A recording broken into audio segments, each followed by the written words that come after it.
First of all, let's just do like a quick intro as to what Intersect Labs is. Sure. Uh, yeah, so Intersect Labs is a no-code machine learning platform. And the idea is, so previously I used to be a data scientist and Okay. I did machine learning, data science, signal processing for almost a decade. And then most recently I was a consultant for a few small companies that wanted to get started on their machine learning journey. Okay. And I discovered that a lot of my workflow was super repeatable across companies. And a lot of my customers wanted the ability to do a lot of these things themselves because they had the domain expertise, they had the data, they understood the data. And so what Intersect Labs is now is a tool where you can upload your data, select what you want to be able to predict, and based on that, a few machine learning models automatically get generated for you. Those accuracies of those models get tested. Okay. Most accurate model gets identified and deployed, and it's available to you to make predictions off of. So did you build something like this when you were like employed just like in previous jobs? Did you build it for like yourself first and then spin it out into a product? Not really. I started building it when I was a consultant. So I was Okay. employed by my own limited liability company Yep. and that spun it out. Got it. So it's kind of like scratching your own itch sort of thing. Exactly. Exactly. Nice. I always think like all the best products kind of start with a bit of Right. like a self itch or problem. For sure. Yeah, so that's awesome. And how long has Insect Labs been up and running? As a company, we've been around since November of 2019, 2018, sorry, November of 2018. So just under 2 years 2018. now. Got it. Uh, and yeah, but we got our first customer last February. So about a year and a half ago. And yeah, since then it's Nice. been go, go, go. Cool. So you mentioned that you've got a bit of like a deck that you wanted to share initially. Do you want to dive into that first, and then we can Yeah, let's do it. dive into the actual tool itself and kind of explore like how it For, works and some unique use cases, etc. for sure. All right. Can you see my screen? Yes. Can. Great. Yeah, so we're Intersect Labs. Our tagline is that we enable anyone to do machine learning in 3 clicks. And 3 clicks kind of stuck around. We actually reduced the number of clicks, believe it or not, for the basic machine learning process, but we thought it'd be too facetious to make a machine learning in 2 clicks. Okay. So it stuck around. Um, cool. And then, yeah, like I said, I graduated from MIT a decade ago. I've been an algorithm developer, signal processing engineer, and data scientist for the last decade. Mhm. And most recently, I'm now the founder, CEO of Intersect Labs. We're a small team, a team of 4 very tightly knit individuals. And so whatever you see today, it's all thanks to, all 4 of us. And Anita is on the webinar, and she's been doing an amazing job since she joined us just 3 or 4 months ago. Nice. And yeah, we launched in 2019, like I mentioned. That's Mhm. when we got our first customer. We went through Y Combinator summer 19, so just a year ago. And we've had a number of customers ranging from big ones like Carfax and Madumo, which is now a division of Philips Health, to small ones like a snack box catering service called Oh My Green, or a company in Massachusetts, Citizens Disability, that helps individuals apply for disability insurance. Mhm. Most recently, Zedisha, a microloan financing company in Africa, has also started using us to score the creditworthiness of loan applicants. So there's a ton of use cases.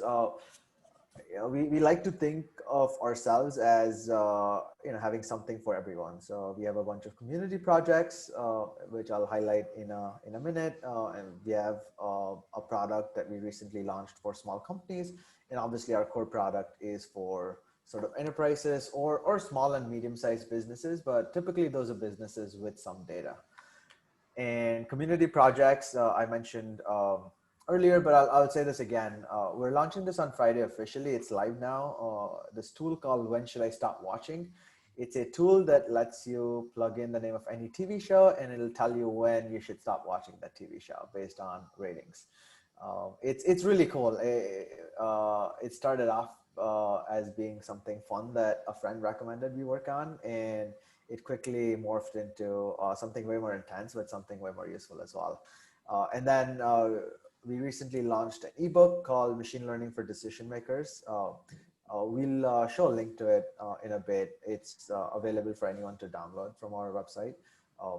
Yeah, our hope is that people read it, people start getting inspired and start using machine learning, whether through us or through other means. But ultimately, the philosophy that the company was founded on was that everyone should make data-driven decisions.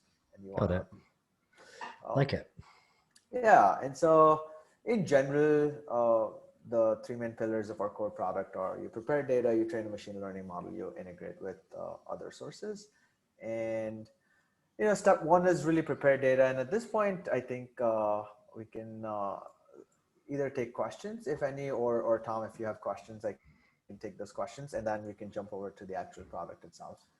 Yeah, I think probably the first question I had was just around like the data side. I know that obviously data is important and you can make great decisions based off the data you get, like as a business, whether it's like what your customers are doing on the website, um, some metrics around your current customers in terms of like spend or activity, etc. But when should a business actually start thinking about using like a product like yours to actually make more intelligent decisions rather than kind of like just looking at and guessing?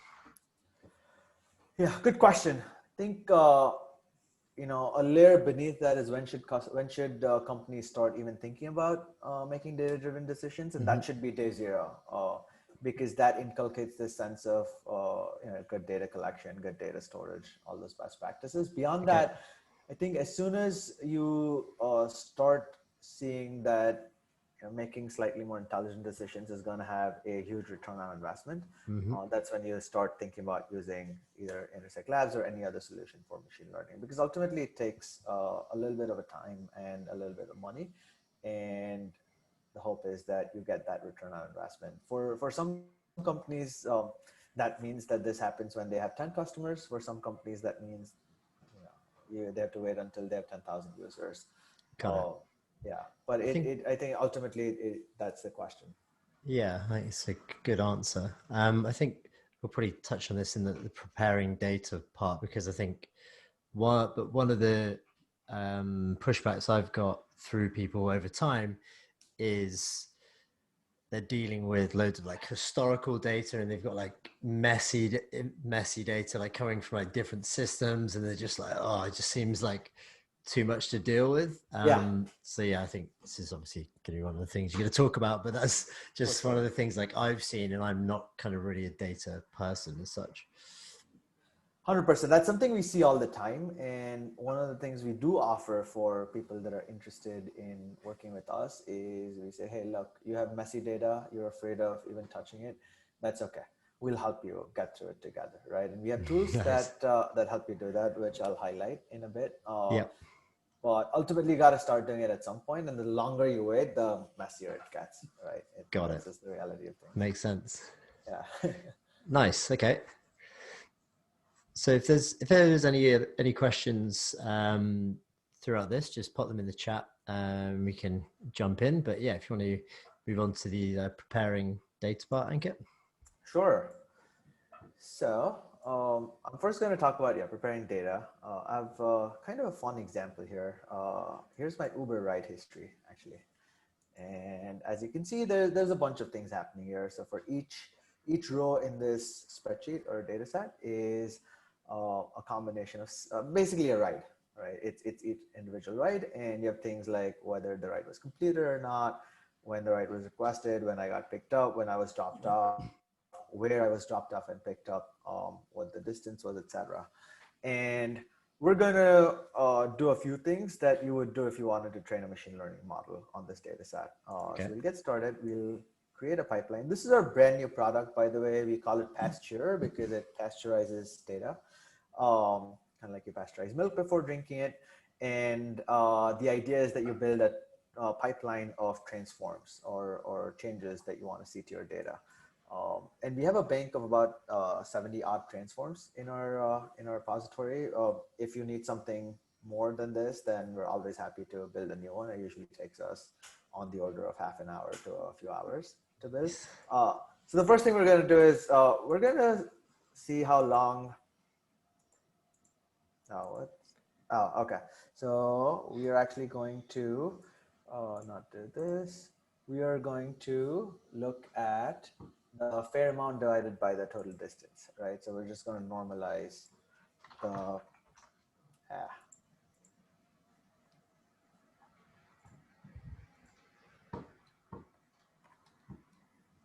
all right, so we're going to divide one column by another. We're going to say, all right, the fair amount divided by total distance, and we're going to call it normalized fair amount, right? So just, or let's make it simpler. Let's call it fair per mile. And we're going to apply the transform here, and out pops a new column called fair per mile, right? And you can start doing fancier things with this. So for example, if you wanted to aggregate rows together to see what the average fares or the total fares or the minimum and the maximum fares for each different city are, we can start doing that. So we'll do that as well. Yeah, that's really interesting. Even just seeing the difference in fare per mile, because you never really look Exactly. back at it, do you? Right. No, you never do. Right. So let's do that. So let's aggregate by city actually, and let's aggregate both the fair amount. So we look at the mean fair amount, the min and the max, and we'll also look at the fare per mile. And again, we look at mean, min, max. I'd also like to look at the total amount I spent Mhm. in each of these cities. So we can do that. So it's grouped by city.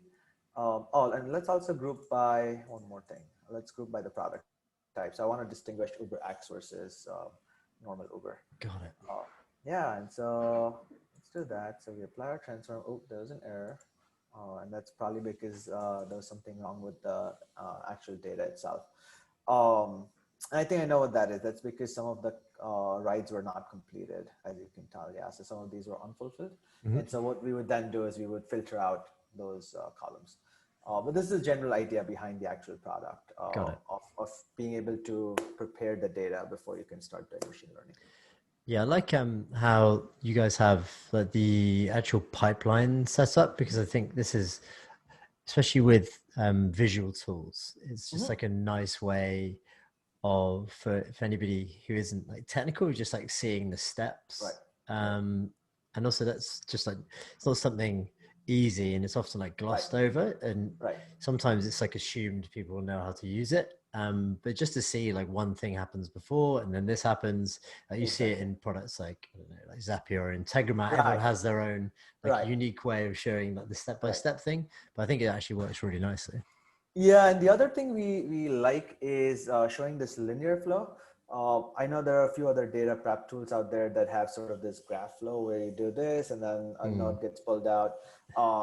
As a user, it's confusing. As a data scientist, it makes sense to me. As a lay user, we talked to a bunch of users and it never made sense to them. got it. Uh, and then the other thing I want to highlight here is if you prepare this pipeline of transformations that you want to apply, um, and then let's say I get your Uber ride history and want to apply the same transforms, I can do that with a single click. I'll just apply that CSV here, Mm, or I'll upload it here, and the same transformations will get applied to your Uber ride history, and we'll get the same report out. So those are some of the cool things we can do. And this itself is useful for companies that are not ready to do machine learning, but still want to leverage some data-driven decision making, right? So we have an example of a company called Legacy, who they were in our YC batch. They help males who are trying to have kids to do sperm analysis and give them recommendations to improve their fertility. And got it. they've been around for not that long, right? So they don't have a ton of data to make machine learning level predictions off of. But what they do is every time someone goes through testing, they also fill out a questionnaire, and the questionnaire gets put through a similar pipeline. And based on that, recommendations are made. So, for example, if you don't walk more than 30 minutes a day, but eat 5 servings of bread a day, it gives you recommendations to like improve your diet or increase your exercise and so on and so It'll forth. be really interesting to see that. How much data do you need to start with, like in terms of rows, columns? I know that you probably start with a little bit, but when does it start getting really, really useful? Yeah, so for this one, you can start really when you have 10, 15 rows of data. Because ultimately you are programming the decisions yourself, right? You're saying, Okay. do this and then do this and then do this. Um, and so the sky is the limit, or really the ground is the starting point. Mm-hmm. You can start day zero and use this to almost create your own recommendation engine, which is less based on machine learning, more based on heuristics. Got it. Nice. Yeah. So I'm gonna switch back to our main projects here. Okay. So yeah, that was it for the prepared data piece of Mm-hmm. it. And obviously the idea is if you have a data set where you want to make similar transformations and then go to machine learning, the same transformations will get made every time you make predictions as well. Got it. And I do think that's like probably a really important point to emphasize about like the preparing data part, just Mm-hmm. because often that is like a big blocker to people It even like is, starting to do anything. So for especially sure. if you're like a non-technical person or you don't have a technical person in your team or have a technical team, Yeah. it's just like people sit on this gold mine of data. I know, Right. let's take the recruitment industry for an Mm-hmm. example. Traditionally a very data rich Mm-hmm. business, but with tiny technical teams Right. until they get to a certain scale. So people can Right. often have like 200 consultants and Right. zero data analysts. I've seen that like multiple times, but they've got They've got a entire CRMs full yeah, of really useful data, which for could sure. be leveraged. Exactly. Exactly. That's the idea. And yeah, this product is easy to get started with. It's self-serve. So our main machine learning product is not self-serve. You got to talk to us, Yep. mostly because we like to educate our users. But for Pasture, you can just go to intersectlabs.io/pasture, sign up. Mm-hmm. We give a 2-week free trial, and it's pretty cheap beyond that as well. Nice. Yeah, Awesome. great. So that was the was that the preparing data part. That was. So what happens next? Yeah, so what happens next is you train a machine learning model, and we're actually going to train a machine learning model to predict churn, so to Gotcha. identify churning customers. Yep. That's a common use case we see all the time. And Yeah, it's probably one we could relate to as well. yeah, for sure, for sure. And so uh, I'll upload a data set. I'll show you what that data set looks like in Mm-hmm. a minute. Um, but the idea is, yeah, so this is the data set from a bank, has a number of attributes about each user or customer, including the credit score, where they are, what the gender and age are, how long have they been a customer, whether they have a credit card or not, and then finally whether they exited, right? One of the so just to stop you there, Ankit, would you be able Sure, to just go back a step towards the select data set for part? sure. Just Yeah, because so there's like you have a like a variety of options there on the that's right. left about what That's how right. you can get your data um into Intersect. That's right. Yeah, good question. So these are the data sets I've already uploaded Mm-hmm. as a part of the on my account, so you can reuse any of them. Okay. Uh, the easiest way to upload data is by uploading CSV, and then if you're a customer, we'll unlock these as well, depending on how you sign up. And so you can directly import your data from Google Sheets. Uh, we have a MongoDB integration as well, and then you can also connect your SQL or Postgres database. And all then you have to do is enter your credentials and write in a SQL query that Hmm. puts all your data here. Gotcha. Nice. Yeah. Thanks for sharing that. That's really Yeah, useful. yeah. But yeah, I'm going to upload a CSV here, Got it. and I'm going to upload that again. I think that's good to show because we do have a lot of people who sometimes they see tools build as like no code and Mhm. they either discard it because they don't think it will be able to like plug into their Ah, data if they're coming from right. say like a technical team they just True. go oh okay like it's not for me but just Right. to just like highlight that you can um That's a good point. And I think I think it was either you or Mel or Ben. I forget who tweeted recently that you think of different tiers of no code tools, right? And I think you bucketed us in a low code tool, I think and this that's was exactly right. Mel's thread wasn't it on Twitter It was, yeah, yeah that's right. Yeah, and that's exactly how we think of us. If you don't want to use code at all, that's Mhm. great. If you want to use code to integrate with other tools that you use in your arsenal, that's we make that happen as well. Got it. Uh, Nice. yeah, and then going back to this data set has a bunch of attributes. We obviously don't think the row number or the customer ID or the surname will influence whether someone churns or not. So we're going to deselect those columns, and then we're going to create our project here. And again, we get to that first step, which is preparing a data set. Mhm. This is what the data set looks like. It's pretty clean, pretty standard. I don't think we need to do any transformations to it. So we're just going to go straight to machine learning. Okay. Um, and then this is where the meat of the product is. This is what we first launched with. So up until about a couple of months ago, if you logged in, upload a data set, this is the screen you would get to. And because exited is the column we want to predict eventually. So whether someone churns or not, we're going to select that column. We're going to hit start training. And that's really all you have to do as a user. And what happens now is there's some basic cleaning of the data set that takes place. So for example, if you have missing values in your data set, or if you have strings in your data set, typically those are not good for machine learning. Our product handles those things out of the box. We also take care of outliers. And while I was talking, it found 3 machine learning models to train. It trained those models. We have a large bank of models ranging from simple ones like linear and logistic regression to random forests, gradient boosted trees, and a few custom models that we wrote ourselves in-house. Okay. And then as it was training those models, each of the models' accuracies got assessed as well. And the most accurate model was then made available, and we can see the report for that model. So that model Got it. has an accuracy of about 78%. So more than 3 out of 4 times, it can accurately predict whether someone exited or not, or whether someone will churn or not. Here we showed what the most predictive columns are. So what columns are the biggest drivers or the biggest influencers of someone churning, and balance, age, number of products, estimated salary, all those make sense. I would have expected something like whether they have credit card or not to be a bigger influence. Yep. But this is interesting, right? It's interesting to see that that does not have as much of an influence on whether someone churns. Yeah, right. That is interesting. Yeah, yeah. And then when you're ready to make predictions, you can just upload a new CSV. So I'm going to do that here. Let me just see what it's called. Great. Yeah. So these are all the rows of the new data set that we wanted to make predictions for. And for each of the row, you get a prediction. So you get a most likely category. So 1 being someone will churn, 0 being someone will not churn. And you also get a confidence for that category.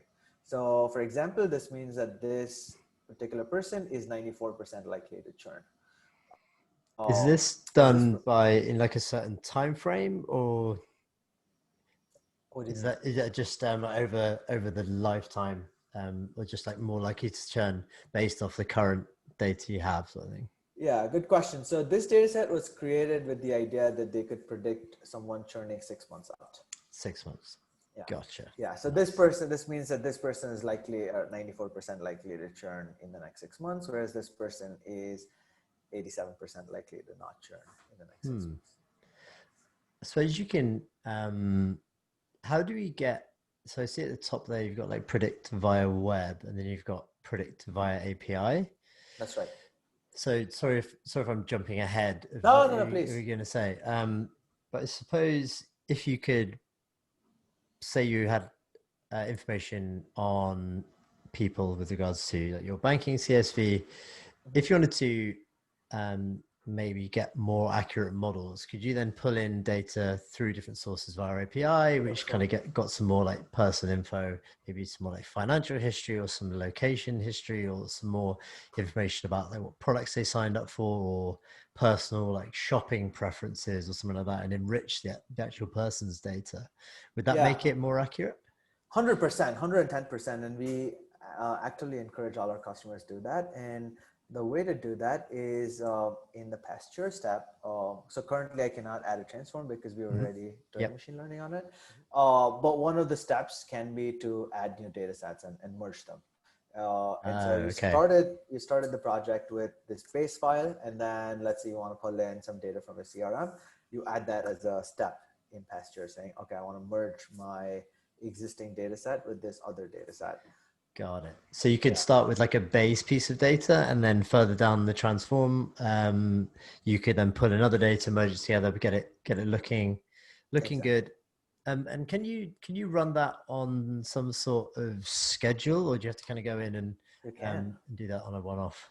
Absolutely. That's a great question. So we have this predict via API that can be used to schedule Mhm. things. And if you want to do it on your end, that's fine. But we also make that option available to users on our end. So what we do is, okay, if you want to make a prediction, let's say every week, Yep. then you know just tell us what query you'd like to run to pull new data from your database every week, and we'll use that. We'll run that query. We'll run predictions on it, and we'll even dump the predictions into either your database or ours, where you can access it pretty easily. Huh. Interesting. Yeah, and so most of our customers actually end up doing that pretty soon, Nice. Is there either any scheduled or on demand. Yeah, I was going to say, what are the use cases that you've seen? I know you don't have to say which customers, but maybe like what industries are kind of using Yeah. this, where they've got their data and then they're going off and fetching some more info and then running the machine learning model on it. Yeah, good question. So we have Citizens Disability is a company that in Massachusetts, they help individuals apply for disability insurance, Okay. and they have data from their CRM, but they also pull in zip code level population data. They pull in a lot of other enriched data sources, and immerse that all to make predictions about each individual, whether that person is likely to return the paperwork on time or not. Hmm, And that's based really on that, interesting. they can proactively reach out to certain people more than others. So that's one example. Uh, Do you work with any landlords? I think that long, this might be like an interesting use case. We worked with um, a client before, which we did like a bit of a project with. They had like a large number of like student properties, and they did things like check in, check out, and like damage mm, reports and right, returning paperwork and right, credit checks and all this sort of stuff. I think that might be like a really good use case of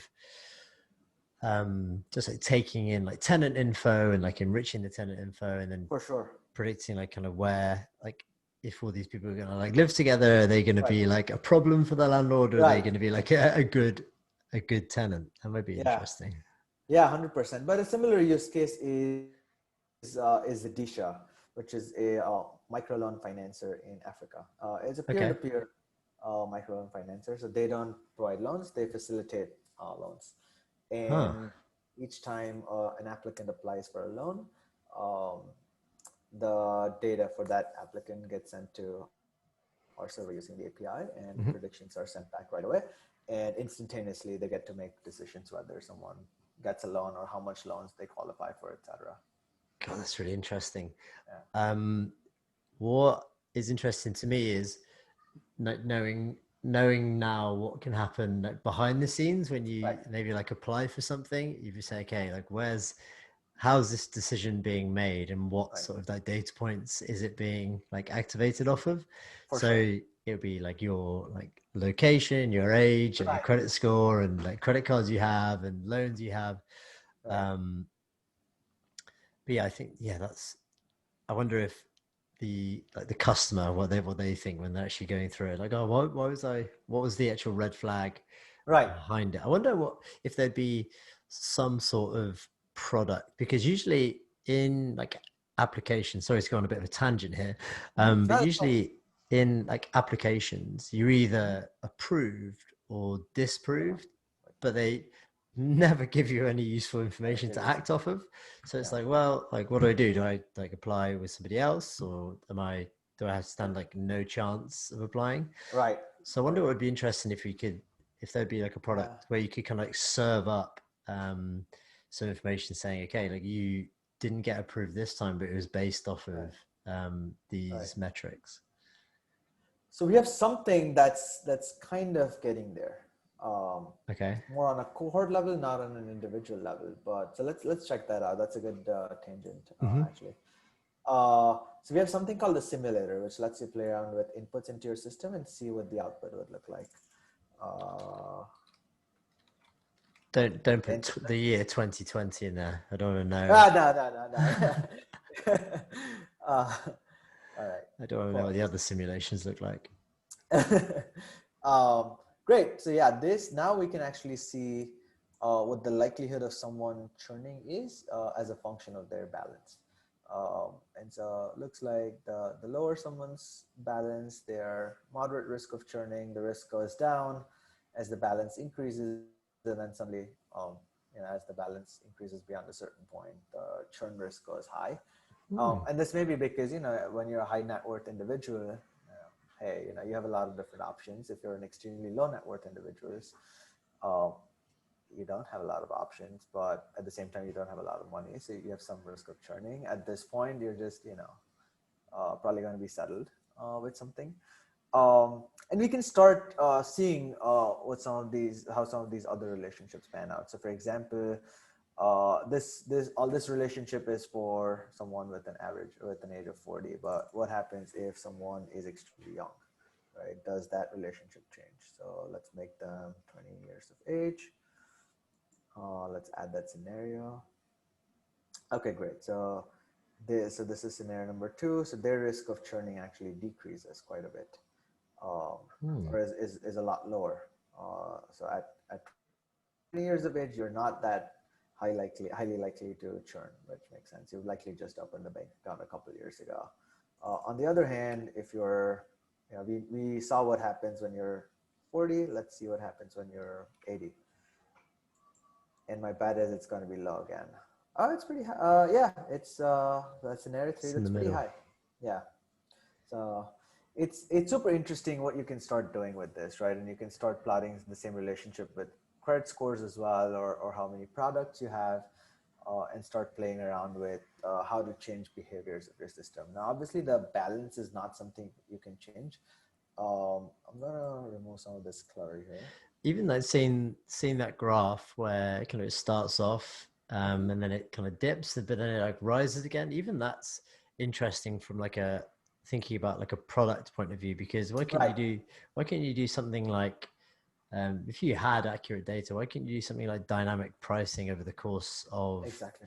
the customers? So let's say a customer has been signed up for 6 months, then Right. they're kind of like falling into like this risky period of like churning, where you could almost Right. get ahead of it and say, okay, look, thanks for being with us for 6 months. We're just going to like bump down your pricing to get you through this high risk Yeah. period of churning, just to keep them as a customer. That might be, Yeah. I wonder if you could like serve that up dynamically based off of the data points you have on each customer. That's exactly how some of our customers use us, actually. Ah, Another very example nice. is number of products, right? So if you increase the number of products from one to two, I bet the churn risk goes down. Oh, interesting. Yeah. So it actually goes slightly higher. Um, Maybe because they have higher expenses at that point, Hmm. right? Um, and then if it's four, let's see what happens, right? Does it go even higher, or does it go a lot lower? Um, right, it goes a lot higher. At that point, you're just spending a lot of money, right? So you don't want to recommend four different products to any of these people. They're just likely to go to some other bank at that point. Got Um, it. yeah, so you can start doing some really interesting analyses. And in the parallel I like to make is in the case of Facebook, right, in 2007, they did Mhm. an analysis where they found that if someone had at least 7 friends within the first 2 weeks of signing up, there was a very low likelihood of them churning at Yeah, that point. And so all their effort at that point from a product perspective was directed towards getting people to sign up for or add 7 friends, got right? it. And so that probably took a lot of infrastructure work on their part. But today, if you wanted to do something similar, you could do that, the clicks of a few buttons. And what would be the if you were running like predictions, how would you kind of get the information out again in like a useful way? So say if you had like a customer who's doing dynamic pricing, how do they kind of get it out of here? Yeah, typically they just use the CSV. And so what they do is they will upload or they will send data using, sorry, not CSS, sorry, API. So Yep. typically what they'll do is they'll send data to our endpoint using the API, and Mm-hmm. we can accept a JSON blob as well. So instead of a file.csv, you can do a JSON blob, Okay. and you would in return right away within usually a second, you'll get back all the responses you need. And at that point, you can either use that to make decisions in real time and then trash the results, or more typically, customers will store that result in a database somewhere and then work off of that. And so again, going back to the citizens disability example, they actually have connected their Salesforce instance to our API, and call center agents, while they're talking to the customer, they'll start entering information, and then they'll hit a button. All the information will get exchanged between our server and them. On their screen will pop up a prediction right away, and they can start taking actions using that. Right. Nice. Like it. Yeah. That's, yeah. I wonder. Yeah, just kind of like running through my head of like different use cases, and Right. if I'm just trying to think as like a use case for Makerpad, what would be like the Facebook example for Makerpad? So we always try to get people to like the aha moment of like figuring out like how they can actually build their idea out without needing to be technical, without needing to Right. code. So I wonder what the metrics would be to say like the certain number of activities completed. Is it if they attended a workshop, if they submitted a Right. project, if they joined in with the community and left 3 comments, or is it if they like connected with somebody in the first few weeks? Like what would make them not necessarily churn, but be like a embedded member of the community rather than somebody who doesn't like interact, sort of thing. 100%. Yeah, I think at the end of the day, the aha moment is where it's at, right? And you can use all these data points to figure out what that aha moment is, and get there really fast.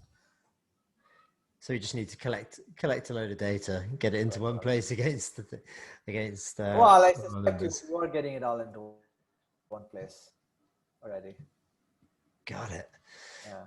Nice. Yeah. Have you seen any other interesting like use cases so far that you maybe didn't think your tool would be useful? Yeah, there's so many different use cases we see. I think one was around doing customer surveys and extrapolating results from a limited number of customer surveys to a large demographic, right? So think, I can't reveal the name of that company, but imagine you're running a focus group with 1,000 people, and you collect demographic information on them, maybe some lifestyle questions, and Yep. then you ask them whether they're highly likely, somewhat likely, not likely, and wouldn't even think about it, likely to purchase your product, right? Now you've got 1,000 responses, um, and you want to expand that to every single zip code in the country, right? Yep. Previously, you would have to do the same thing again and again and again, or you could use that sampling to extrapolate your responses. Obviously, you have to do it responsibly, make sure the data is uh, highly representative, you're not asking biasing questions, etc. Mm-hmm. But it's super easy from that point. So that's one example. We see a lot of e-commerce use cases these days. So companies that sell goods online, Mm-hmm. they're seeing a ton of demand during COVID-19, and they're using us to predict demand next month, predict supply times for their suppliers, even figure out price elasticity. So one of our customers, they actually help their customers sell stuff on Amazon.com, and they're using the simulator to play around with different pricing and see how the demand would change based on 5% promo, 5% off promo, or 10% off promo, or $100 off promo next month or something. Hmm. Yeah. I wonder if you could like, yeah, bake somehow like bake like a tool that you could just like go around and like capture a bunch of products and then send them over to you, maybe like Right. roll like an API endpoint into like a Chrome extension or something, so you can Right. kind of go like click click click click click, Right. get like 50 products or something, and then like make a prediction or make trigger your simulator and then just have like a result on the screen, like in a For similar sure. way to how they integrated it for Salesforce. That'd be interesting. Right. On the data side, what are the like, upper bounds? I guess if someone's integrated with Salesforce, like there's going to be like quite a high upper bound on the amount of data you can push through your system. Yeah. The limiting factor tends to be the browser actually. So however much data you can upload using the browser is the upper bound if you're not using the API. If you're using the API, really the sky's the limit. And even with the browser, we saw the US Tennis Association push in 500,000 rows of data onto our system. It just worked. It took about 40 minutes to train the model. So over here it took 3 minutes because the data set is only 8,000 rows. But that data set, 500,000 rows, 500 plus thousand rows, took about 45 minutes to train. Got it. I wonder if there'd be I know there's like lots of historic data out there and or maybe like government data, that's just like gone untouched for loads like big For sure. CSVs and nobody's Yeah, even processed in a long time. Maybe like just trying right. to pick up some of them and actually just run it through the system and just see Yeah, if you can come up with like some interesting insights. I'd for love sure. to do that. For sure. Yeah. Nice. So I think I've asked all my questions that I want to know. Is there anything else you want to show use case wise or feature wise your side? No, I don't think so. I think we've covered Oh, did you want to everything that. show any more about the side project you're working on, Oh, how yeah. that works? Yeah, for We've sure. got a Let's few take a minutes look. left Yeah, for sure. And then I do want to mention a couple other things. But yeah, because I this want is to our. make sure I optimize my screen time later. For sure, yeah. So this is when should I stop watching.com.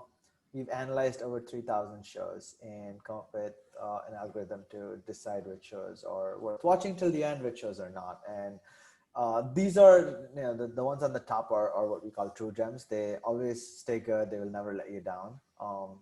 These shows are unfortunately shows which start out really good and then they just tank. Ah, Um, and then late bloomers, they start out weak, but then, go up and up and up. So Parks and Rec actually is one of my newest favorites that I found here. oh yeah, nice. Yeah, yeah. And then the classic bad enders are House of Cards and Game of Thrones. Um, Oh, there's nothing worse than a bad ending. exactly. If you've It's invested so much, they exactly, deserve a good ending. exactly. Yeah, and so let's. What's the TV show that you're thinking of watching or you watched recently?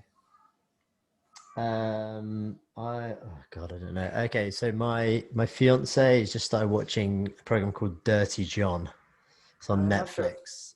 Let's see. It's not as Dirty dirty John. as the name implies, Okay, but got it. if you're Okay. interested. All right. Well, she should always watch it. Of course, it's only a few episodes, but they stay pretty good. So that's Okay, good. that's good. I mean, I don't need to let her know. I think is that it? There might be another one. Can you search for that again? I think there was two results. The other was Dirty Jobs. Oh, okay. Yeah, the other was Uh, Dirty Jobs. oh, okay. So what else is there? And the classic ones are Friends in the US, obviously. Oh yeah, let's do that. Let's do Friends and let's see. Did you watch it? Yeah, I have seen it. I don't know how much of it I've seen, just because when they do replays on TV, I'm not sure like That's true. which seasons I have and haven't watched. Yeah. Hang on. Let me just go back to the homepage and then watch it.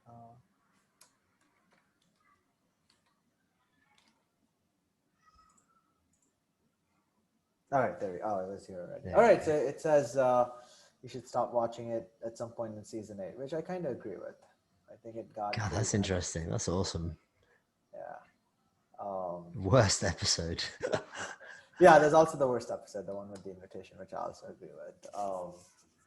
Yeah, so It's really cool. it's fun. There's a bunch of other TV shows that I've gone to town with. Obviously, the classic ones that people like to check out just to make sure that sanity-wise this makes sense are House of Cards and Game of Thrones, and this is again the Oh, look at that! American House of Cards. Falls off right at the end. Exactly, exactly. Whoa, Yeah, so you should really stop watching it at this point. gotcha. Yeah. Amazing. That's awesome. Yeah. Yeah. Something else I wanted to, by the way, mention. I know that Makerpad is launching or has launched the no code challenge, the 30 Yep. day a challenge. Yeah. Uh, if anyone is interested in using machine learning for that challenge, we're happy to provide you all the support you need and make Intersect Labs available for free for the duration of that challenge Whoa, and a little bit beyond as well. And same with Pasture. I think I suspect a lot of people may not have enough data to do machine learning, but if you are interested in doing any data manipulation in real time of your wow, data, Pasture also has an API. So if you have your data in a certain structure and you want to restructure it to show it on your web app or something, we'll make Pasture available to you for free as well for the duration of this challenge. that's incredible. I think there's going to Yeah, and, be, and provide any support. wow, that's incredibly kind and generous. I Yeah, think there's definitely, well, with 600 and however many people, right. there's bound to be a few people who are going to push the envelope about what's For possible. sure. So Yeah. yeah, I'm going to put this straight into the community and let everybody know. Great. So yeah, apologies if you kind of get a floodload of For requests. sure. Yeah. And they can reach out to either Anita or myself directly, and Amazing. yeah, we'll help them. Love it. I will go off and do that right this second. I wonder Awesome. if, yeah, I'm just looking in the community now. So we have 300 people in the actual T30 challenge channel in the Makerpad Mhm. circle, and 116 people have already posted what they're building. So Oh, great. what I'll do is maybe you can like flick through there and just see Yeah, like who's actually going to be like pulling down for some sure. data as like a source Yeah. and serving it up. Okay, so I just scrolled down. 4 hours ago, Joe posted day two, a whole lot of data cleaning. All right, perfect. Well, that sounds like the perfect use case for Intersect Labs. Amazing. Right, I'm going to do this right this second. Ankit, that was great. It's great to see the product in action. Yeah. I'm sure I know we need to do a better job at actually utilizing the data that everybody generates in the business. So no doubt we're going to push things into your system and see what we can come up with. Because like obviously, just seeing how many interesting insights it serves up is amazing. For sure. Yeah. Thanks a lot for having me over. It's always fun to chat with you or Ben or Mel. Of course, So yeah, the love more it. opportunities I get, the more awesome. Of course, we'll get some people put in touch for this challenge then. Let's do it. Great. Awesome. Nice. Thanks a lot, Ankit, Tom. You appreciate have your a good day. time. Speak to you soon. Thanks. Bye.